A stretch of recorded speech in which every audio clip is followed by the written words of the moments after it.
భాగం పైన నిర్ణయం చేసే అధికారం ఎవరికి ఉంటుంది? పార్లమెంట్. పార్లమెంట్ ఏ సభలు ఉన్నవి? రాజ్యసభ, లోక్సభ.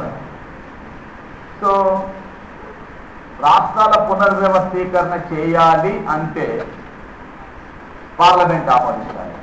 పార్లమెంట్ ఆమోదించాలంటే పార్లమెంటు చట్టం చేయాలి. పార్లమెంటు చట్టం చేయాలంటే పార్లమెంటులో బిల్లు ప్రవేశపెట్టాలి. మరి బిల్లు ఏ సభలో ప్రవేశపెట్టాలి? బిల్లుని ఏ సభలో ప్రవేశపెట్టాలి? ఏ సభలోనైనా ప్రవేశపెట్టవచ్చును. మరి ఈ బిల్లును ప్రవేశపెట్టేటప్పుడు ఎవరి అనుమతి అయినా పొందాలా? ఎవరి అనుమతి పొందాల్సిన అవసరం లేదు, డైరెక్ట్ గా ప్రవేశపెట్టవచ్చు. అంటే రాష్ట్రపతి యొక్క అనుమతి తప్పనిసరిగా పొందాలి.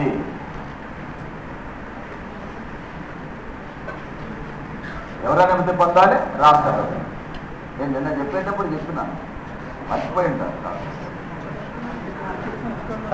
ఆర్థిక బిల్లులు, రాష్ట్రాల పునర్వ్యవస్థీకరణ బిల్లులు, ఆస్తుల జాతీయకరణ బిల్లులు, ఈ 3 బిల్లులు ప్రవేశపెట్టాలంటే ముందుగా ఎవరి అనుమతి పొందాలి? రాష్ట్రపతి అనుమతి పొందాలి. రాష్ట్రపతి అనుమతి తప్పనిసరిగా పొందాలి.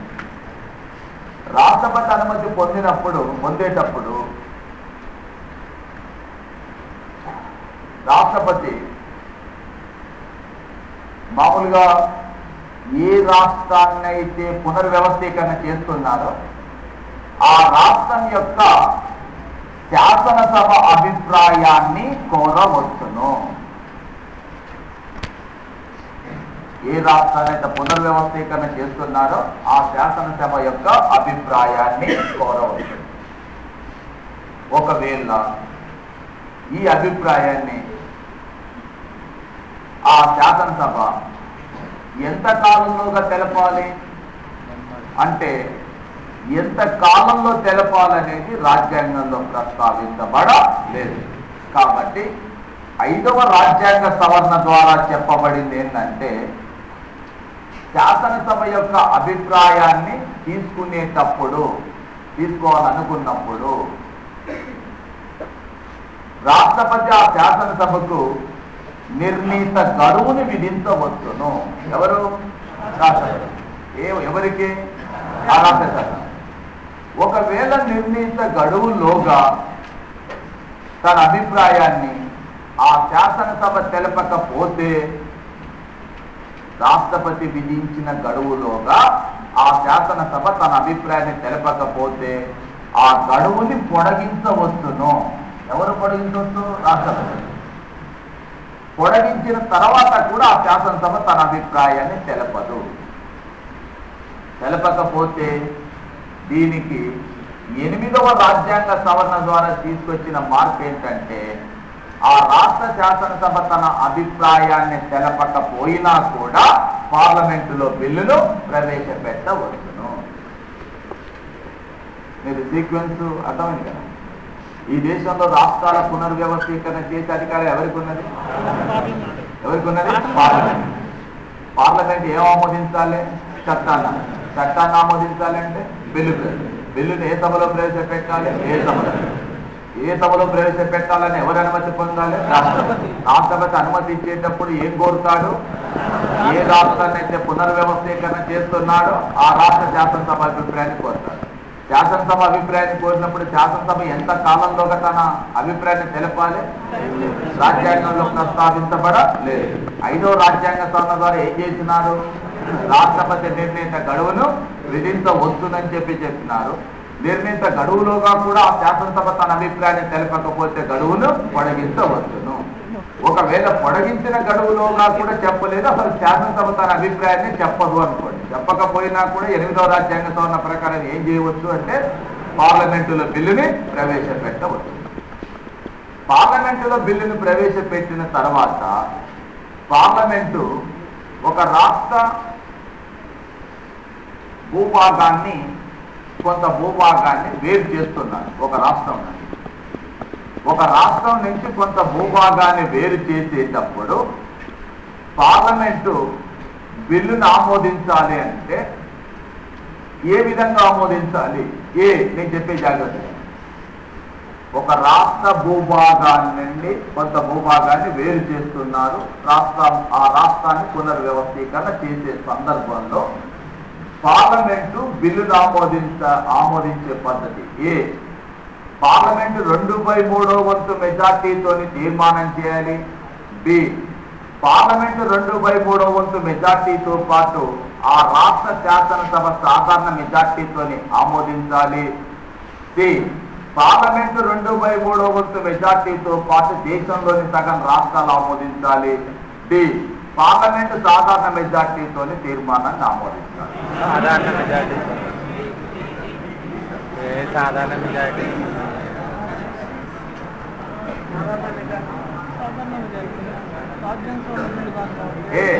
పార్లమెంట్ 2/3 వంతు మెజార్టీతో తీర్మానాన్ని ఆమోదిస్తే సరిపోతుంది. బి పార్లమెంటు 2/3 వంతు మెజార్టీ తీర్మానంతో పాటు ఏ రాష్ట్రాన్ని అయితే పునర్వ్యవస్థీకరణ చేస్తున్నారో ఆ రాష్ట్ర శాసనసభ సాధారణ మెజార్టీతోని ఆమోదించాలి.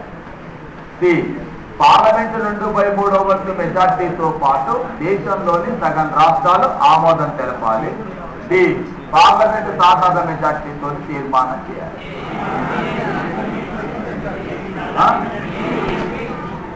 దీనా దీనా దీనా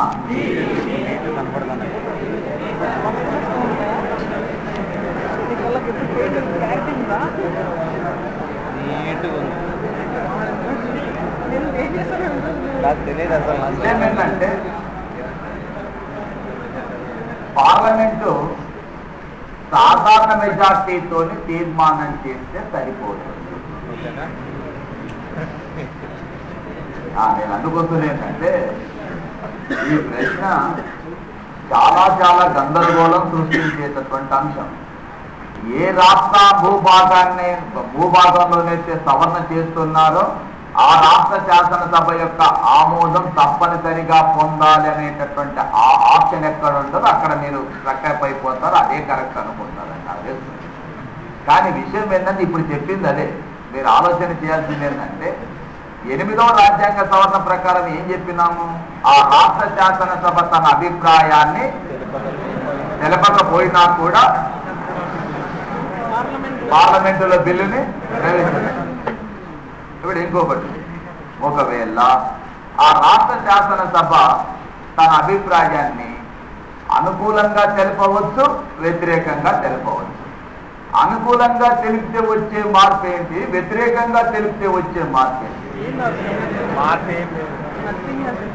అనుకూలంగా తెలిపితేనేమో పునర్వ్యవస్థీకరణ చేస్తారు.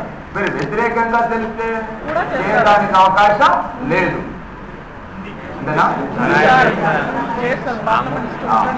ఒక ఆయన ఏం చెప్పాడు, రాష్ట్రాల పునర్వ్యవస్థీకరణ పైన జెమినీ న్యూస్ వాళ్ళు ఒక చర్చా వేదిక పెడితే ఒక యూనివర్సిటీ యూనివర్సిటీ ప్రొఫెసర్, ఒక ఎమ్మెల్యే, నేను, తర్వాత ఆయన సమన్వయకర్త సాయి అని ఉంటాడు. ఆయన చెప్పేటప్పుడు రాష్ట్ర శాసనసభ యొక్క అభిప్రాయం తప్పనిసరి అంటాడు ఎమ్మెల్యే. ఆయన లా కూడా చేసిన లాయర్గా కూడా తప్పనిసరి అంటే నేను చెప్పింది ఏంటంటే తప్పనిసరి కాదు, రాజ్యాంగ సవరణతో సహా వివరించి. లేదు సార్ మీరు పొరపాటు చెప్తుందంటే అంటే నేను పొరపాటు కాదని ఏంటంటే నేను మీకు ఉదాహరణ చెప్తానని. జార్ఖండ్ రాష్ట్రాన్ని ఏర్పాటు చేసేటప్పుడు లాలూ ప్రసాద్ యాదవ్ ఒక స్టేట్మెంట్ ఇచ్చినాడు. జార్ఖండ్ రాష్ట్రం అంటూ ఏర్పాటైతే లాలూ ప్రసాద్ యాదవ్ శవం నుంచి ఏర్పాటు కావాల్సింది తప్ప జార్ఖండ్ రాష్ట్రం ఏర్పాటయ్యే సమస్య లేదని చెప్పినాడు. శాసనసభ వ్యతిరేకంగా తీర్మానం చేసింది. మీకు అంటే లాలూ ప్రసాద్ యాదవ్ శవం మాత్రం కాలేదు, జార్ఖండ్ రాష్ట్రం మాత్రం ఏర్పడింది.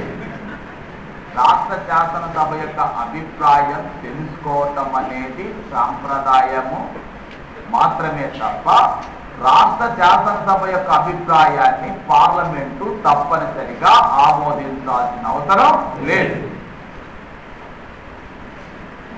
దానికి ఇంకో ఉదాహరణ చెప్తున్నాను. బీహార్ శాసనసభ జార్ఖండ్ రాష్ట్రాన్ని ఏర్పాటు చేయటాన్ని వ్యతిరేకిస్తూ తీర్మానం చేస్తే తీర్మానం చేసింది. తీర్మానం చేస్తేనేమో జార్ఖండ్ రాష్ట్రం ఏర్పడింది. వ్యతిరేకంగా తీర్మానం చేస్తే మహారాష్ట్రాన్ని విభజించి విదర్భ రాష్ట్రాన్ని ఏర్పాటు చేయాలని చెప్పి మహారాష్ట్ర శాసనసభ తీర్మానం చేసి కేంద్రానికి పంపి 30 సంవత్సరాలు అవుతుంది. విదర్భ రాష్ట్రం ఏర్పాటు కాలేదు. ఇక్కడ శాసనసభ తీర్మానం చేసి విదర్భ రాష్ట్రాన్ని ఏర్పాటు చేయాలంటే అక్కడ కాలేదు. ఇక్కడ వద్దని తీర్మానం చేస్తే అక్కడ ఏర్పాటు అయ్యింది. అంటే ఇక్కడ రాష్ట్ర శాసనసభ చేసినటువంటి తీర్మానానికి కేంద్రం లేదా పార్లమెంటు తప్పనిసరిగా కట్టుబడి ఉండాలా, అవసరం లేదా? నేను ఈ విషయం మొత్తం చెప్పిన తర్వాత ఏం సార్ నేను అట్లా అనుకున్నాను. విషయం ఏంటంటే మీరు దీనికి అసలు కారణం ఏంటంటే చాలా సింపుల్, మీకు అందరికి తెలిసిందే. కానీ మీరు ఆ కోణం నుంచి ఆలోచించారు అంటే తప్ప ఇందులో కొత్తగా వింటే ఏం లేదు. నేనేం ప్రత్యేకంగా తీసుకొచ్చి పెట్టేందుకు కూడా ఏం లేదు. విషయం ఏంటంటే రాష్ట్ర శాసనసభ చెప్పినట్టుగా పార్లమెంటు వింటుందా, పార్లమెంటు చెప్పినట్టుగా శాసనసభ విన్నాను అనేది ఒక లాజిక్ వేరేది ఏం లేదు. ఈ దేశంలో భారతదేశ సార్వభౌమత్వం అనేటటువంటిది పార్లమెంటు కలిగి ఉంటుందా, రాష్ట్ర శాసనసభ కలిగి ఉంటుందా? అంటే మరి పార్లమెంట్ అయితే ఇక్కడ ఒక సింపుల్ అంశం ఏంటంటే లాజిక్ ఏంటంటే ఇక్కడ కేంద్రం రాష్ట్రాలను ఆదేశిస్తుందా, రాష్ట్రాలు కేంద్రాన్ని ఆదేశిస్తాయా? వేరే ఆలోచన చేయాల్సింది ఏం లేదు. ఇక్కడ మీరు రాష్ట్ర శాసనసభ చెప్పినటువంటి అంశాన్ని పార్లమెంటు తప్పనిసరిగా ఆమోదించాలంటే అప్పుడు భారతదేశ సార్వభౌమాధికారం పార్లమెంటు దగ్గర లేదు. ఎక్కడ ఉంటుంది? శాసనసభ దగ్గర. ఒక శాసనసభ దగ్గరనే కాదు, దేశంలో ఏ రాష్ట్రానికైనా అదే వర్తిస్తుంది. లాజిక్ అక్కడ వేరే ఏం ఆలోచన చేయాల్సింది లేదు. కాబట్టి ఇక్కడ 8వ రాజ్యాంగ సవరణలో ఉన్న అంశం కూడా అదే. మీరేం కొత్తగా ఆలోచించేది 8వ రాజ్యాంగ సవరణలో కూడా అదే ఉంది. ఏమని? ఆ రాష్ట్ర శాసనసభ తన అభిప్రాయాన్ని తెలపకపోయినప్పటికీ పార్లమెంటులో బిల్లును ప్రవేశపెట్టి ఆమోదించవచ్చును. అంటే రాష్ట్ర శాసనసభ యొక్క అభిప్రాయానికి విలువ ఉన్నట్టా లేనట్టంటే లేదు. అసలు నీ అభిప్రాయం చెప్పినా ఒకటే, చెప్పకపోయినా ఒకటే. అంటే అర్థం ఏంటిది అంటే నీ యొక్క అభిప్రాయానికి విలువ లేదు. ఇది భారతదేశంలో రాష్ట్రాల పునర్వ్యవస్థీకరణ చేసేటప్పుడు అనుసరించేటటువంటి పద్ధతి. తర్వాత ఇంకొకటి ఏంటంటే ఒకవేళ ఈ రాష్ట్రాల పునర్వ్యవస్థీకరణ చేసేటటువంటి బిల్లు విషయంలో కూడా మళ్ళీ మీరు ఐడియా ఉంచుకోవాలి. రాష్ట్ర శాసనసభ తన అభిప్రాయాన్ని అనుకూలంగా తెలిపి తర్వాత వ్యతిరేకించిన, ముందు వ్యతిరేకించి తర్వాత అనుకూలంగా తెలిపినా కూడా భారతదేశ సాంప్రదాయ ప్రకారం ఆమోదించిన దాన్నే తీసుకుంటాం, వ్యతిరేకించిన దాన్నే తీసుకుంటాం. సో భారత భూభాగం పైన అంతిమ నిర్ణయం తీసుకునేటటువంటి అధికారం ఒక్క పార్లమెంటుకు మాత్రమే ఉంది. ఇకపోతే పార్లమెంటు రాష్ట్రాల పునర్వ్యవస్థీకరణకు సంబంధించి పార్లమెంట్ ఆమోదించి పంపిన బిల్లు పైన రాష్ట్రపతి ఎలాంటి నిర్ణయం తీసుకోవచ్చును? నేను మళ్ళీ ప్రశ్నిస్తున్నాను. పార్లమెంటు ఆమోదించి పంపిన రాష్ట్రాల పునర్వ్యవస్థీకరణ బిల్లు పైన రాష్ట్రపతి ఈ క్రింది నిర్ణయం తీసుకోవచ్చును. ఏ, పునఃపరిశీలనకు కోరవచ్చును. బి, తిరస్కరించవచ్చును. సి, ఎలాంటి నిర్ణయం తెలపకపోవచ్చును. డి, తప్పనిసరిగా ఆమోదించాలి. తప్పనిసరిగా. ఎందుకని? బిల్లు రాష్ట్రపతి దగ్గరికి ఎన్నోసారి వచ్చింది? మొదటిసారి ప్రవేశపెట్టేటప్పుడు ఒకసారి అనుమతి తీసుకున్నాము. పార్లమెంట్ ఆమోదించిన తర్వాత రెండోసారి వచ్చింది. ఏ బిల్లు అయినా రాష్ట్రపతి దగ్గర రెండోసారి వచ్చినప్పుడు ఏం చేయాలి? కాబట్టి తప్పనిసరిగా ఆమోదం. దీన్ని తిరస్కరించేటటువంటి అధికారం భారత రాష్ట్రపతికి లేదు. ఓకే, ఇది భారత భూభాగంలో మార్పులు చేర్పులు చేసేటప్పుడు సంబంధించింది. నేను ఇప్పుడు చెప్పిన అంశం ఉంది కదా,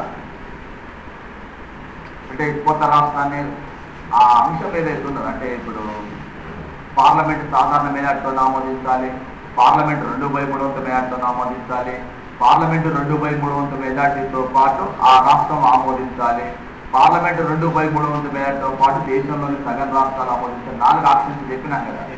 ఈ 4 ఆప్షన్స్ ఇచ్చేటప్పుడు ఈ 5 ప్రశ్నలు అడగటానికి అవకాశం ఉంటుంది. దేనికైనా అదే ఆప్షన్ ఇవ్వచ్చు. ఒక రాష్ట్రం పేరు మార్చేటప్పుడు అనొచ్చు, లేక ఒక రాష్ట్రాన్ని విభజించి నూతన రాష్ట్రాన్ని ఏర్పాటు చేసేటప్పుడు అనొచ్చు, లేక ఒక రాష్ట్రం యొక్క సరిహద్దుని మార్చేటప్పుడు అనొచ్చు, లేక ఒక రాష్ట్ర భూభాగాన్ని వేరు చేసేటప్పుడు అనొచ్చు, లేదా ఒక రాష్ట్ర భూభాగంలో విలీనం చేసేటప్పుడు అనవచ్చు. ప్రశ్న పైన చెప్పే ప్రశ్న ఏదైనా ఉండవచ్చు, ఆప్షన్స్ మాత్రం ఈ 4 ఉంటాయి. ఏ ప్రశ్న? 5 ప్రశ్నలు ఇక్కడ. సరిహద్దుల మార్పు, భూభాగాన్ని వేరు చేయటం, భూభాగాన్ని విలీనం చేయటం, పేరు మార్చటం, ప్లస్ కొత్త రాష్ట్రాన్ని ఏర్పాటు చేయడం. ఈ 5లో ఏవైనా అడగవచ్చు, కానీ ఆప్షన్స్ మాత్రం ఈ 4 ఉంటాయి. పార్లమెంట్ 2/3 మెజార్టీ, 2/3 మెజార్టీతో పాటు ఆ రాష్ట్రం యొక్క ఆమోదం, పార్లమెంట్ 2/3 మెజార్టీతో పాటు దేశంలోని సగం రాష్ట్రాల ఆమోదం, పార్లమెంట్ సాధారణ మెజార్టీతో ఆమోదం. ప్రతి దానికి ఆన్సర్ కూడా ఏంటిది? పార్లమెంట్ సాధారణ మెజార్టీతో ఆమోదం. ఎందుకంటే మీకు ఈ 5 అంశాలను కలిపే మనం రాష్ట్రాల పునర్వ్యవస్థీకరణ అంటున్నాం. కాబట్టి 5 అంశాలను కలిపి ఏమంటున్నాం మనం? రాష్ట్రాల. అంటే ఇందులో ఏ ప్రశ్న సపరేట్ చేసి అడిగినా కూడా పార్లమెంట్ సాధారణ మెజార్టీతోనే ఈ మార్పులు చేర్పులు చేస్తుందని మీరు గుర్తుంచుకోవాలి. పండుగ నేను ఇచ్చిన ఆప్షన్స్ నేను ఇచ్చినట్టుగానే చెప్పాలని ఏం లేదు, దీంట్లో కూడా మార్పులు చేయొచ్చు. మార్పులు ఎలా చేయొచ్చు? ఉదాహరణకి పార్లమెంటు సాధారణ మెజార్టీతో పాటు ఆ రాష్ట్ర శాసనసభ కూడా ఆమోదించాలి. పార్లమెంటు 2/3 మెజార్టీతో పాటు ఆ రాష్ట్ర శాసనసభ 2/3 మేరతో ఆమోదించాలి. లేదు, పార్లమెంటు 2/3 మెజార్టీతో పాటు ఆ రాష్ట్ర శాసనసభ సాధారణ మెజార్టీతో. పార్లమెంటు సాధారణ మెజార్టీ, శాసనసభ సాధారణ మెజార్టీ. పార్లమెంటు 2/3 మెజార్టీ, ఆ రాష్ట్ర శాసనసభ 2/3 మెజార్టీ. పార్లమెంటు సాధారణ మెజార్టీ, రాష్ట్ర శాసనసభ 2/3. ఏదన్నా అడగవచ్చు.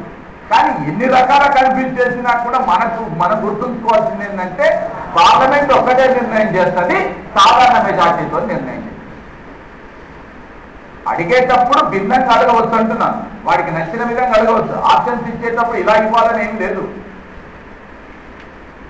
భిన్నంగా వాటిని మార్చుకుంటూ ఇవ్వచ్చు.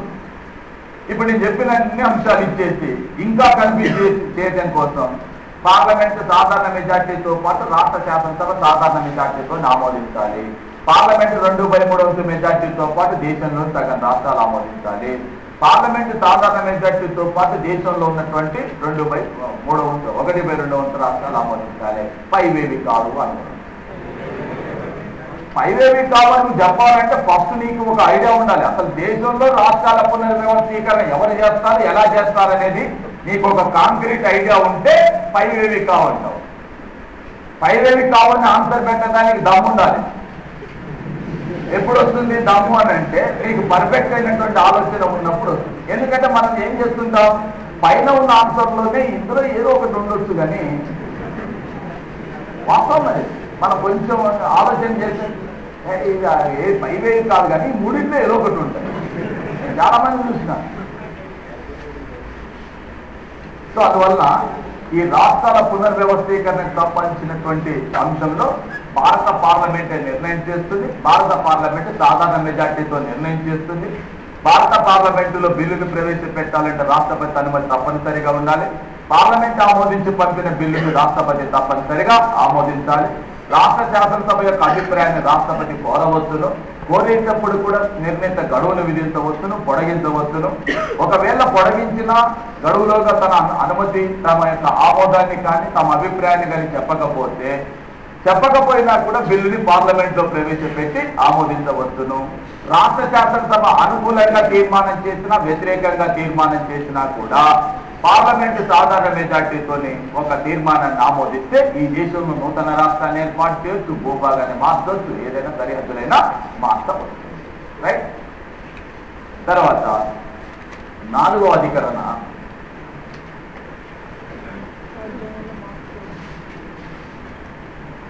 ఇదేం చెప్తుందంటే భారతదేశంలో రాష్ట్రాల పునర్వ్యవస్థీకరణ చేసినప్పుడు మొదటి షెడ్యూల్లో అదేవిధంగా 4వ షెడ్యూల్లో కూడా తప్పనిసరిగా సవరణ చెయ్యాలని చెప్తుంది. మీకు ఇక్కడ 2 అంశాలు చెప్పండి, నేను వివరిస్తాను. మొదటి షెడ్యూల్లో సవరణ చేయాలి, 4వ షెడ్యూల్లో సవరణ చేయాలంటున్నాం. అయితే ఈ మొదటి షెడ్యూల్లో సవరణ, 4వ షెడ్యూల్లో సవరణ ఎప్పుడు చేస్తారు అనేది కూడా ఉండాలి. వాస్తవంగా ఈ 5 అంశాలలో ఏ అంశంలో మార్పు చేసినా కూడా మొదటి షెడ్యూల్లో తప్పనిసరిగా సవరణ చేస్తారు. దాంట్లో తెలియలేదు. ఎందుకంటే మొదటి షెడ్యూల్లో మనందరూ గుర్తుండాలి, రాష్ట్రాలు, కేంద్రపాలిత ప్రాంతాలు, వాటి భూభాగాలు, వాటి పేర్లు, వాటి సరిహద్దులు ఉంటాయి. ఏ షెడ్యూల్లో? కాబట్టి దేశంలో రాష్ట్రాల పునర్వ్యవస్థీకరణ అంటూ జరిపితే ఏ షెడ్యూల్లో తప్పనిసరిగా మార్పు చేయాలి? మొదటి షెడ్యూల్. ఇక 4వ షెడ్యూల్ విషయానికి వచ్చినప్పుడు మాత్రం చాలా సింపుల్ అంశం ఏంటంటే 4వ షెడ్యూల్ని కేవలం కొత్త రాష్ట్రాలని ఏర్పాటు చేసినప్పుడు మాత్రమే దీంట్లో మార్పులు చేయాలి. టేక్ ఫర్ ఎగ్జాంపుల్, ఒరిస్సా పేరుని ఒడిశాగా మార్చినాం, అస్సాం పేరుని అసోంగా మార్చినాం, పాండిచ్చేరి పేరును పుదుచ్చేరిగా మార్చినాం, ఉత్తరాంచల్ పేరుని ఉత్తరాఖండ్గా. ఈ పేరు మార్చడానికి 4వ షెడ్యూల్కి ఏమైనా సంబంధం ఉందా? అసలు 4వ షెడ్యూల్ దేనికి సంబంధించింది? రాజ్యసభలో రాష్ట్రాలకు ప్రాతినిధ్యం. మీ కొత్త రాష్ట్రం ఏర్పాటు అయినప్పుడు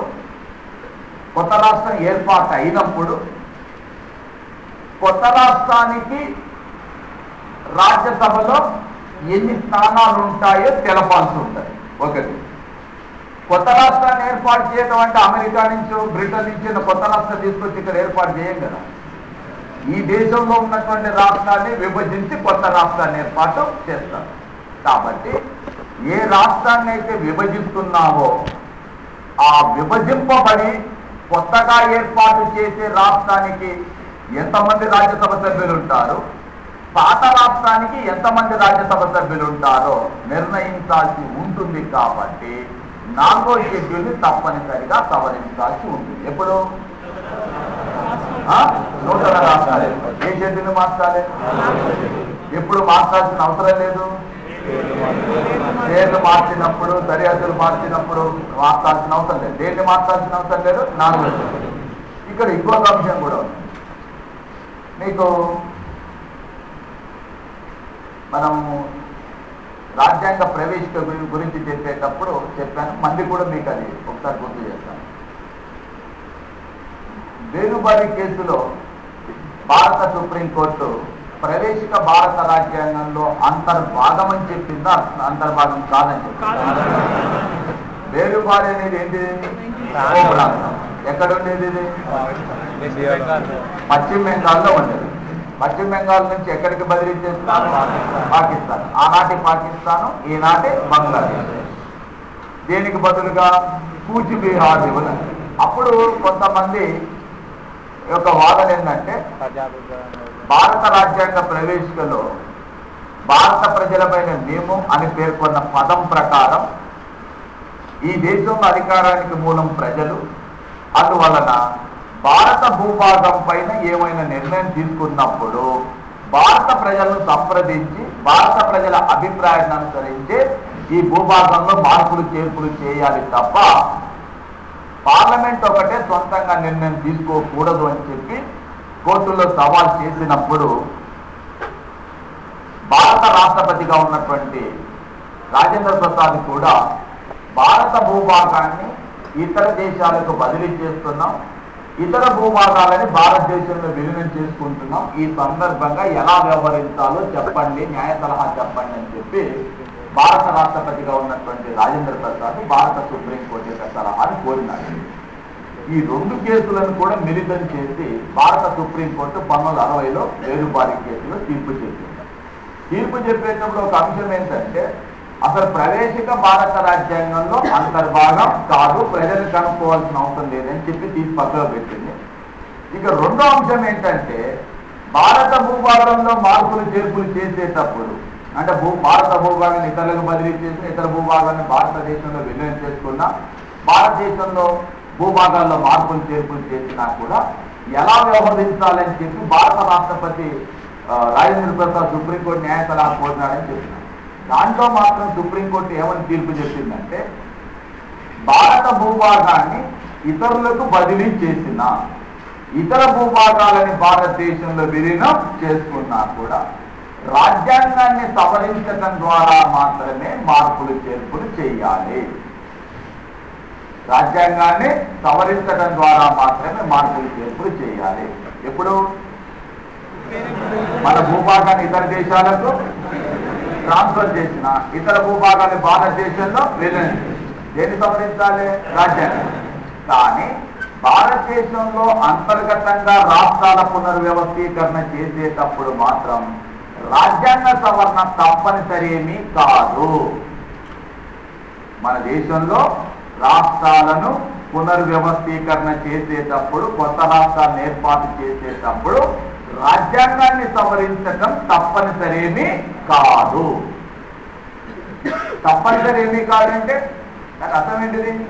చెయ్యొచ్చు, చేయకపోవచ్చు. ఏ కేసులో సుప్రీంకోర్టు ఈ మాట చెప్పింది? ఏ కేసులో? లేదు. మీరు ఎవరైనా చెప్పండి. ఇప్పుడు సుప్రీంకోర్టు